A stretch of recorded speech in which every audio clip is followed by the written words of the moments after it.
रामकृष्ण हरी मंडळी. तर आज मी ना एकादशीच्या उपवासासाठी वरीचा भात किंवा कोणी कोणी त्याला भगर म्हणतं ते केलं होतं. तर त्यासाठी मी इथे ना ट्रू स्टोरीचे वरीचा तांदूळ घेतला. तो आधी कोरडाच भाजून घेतला 1 ते 2 मिनटासाठी मंद आचेवरती आणि मग त्याला परत साईडला काढून घेतला.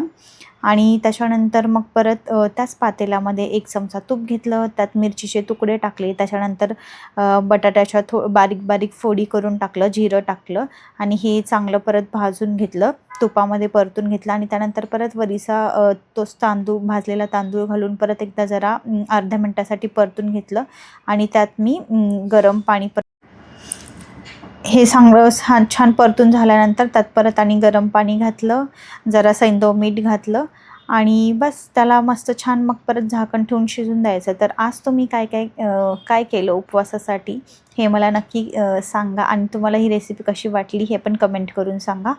आषाढी एकादशीच्या सर्वांना खूप खूप शुभेच्छा. विठ्ठल विठ्ठल विठ्ठल.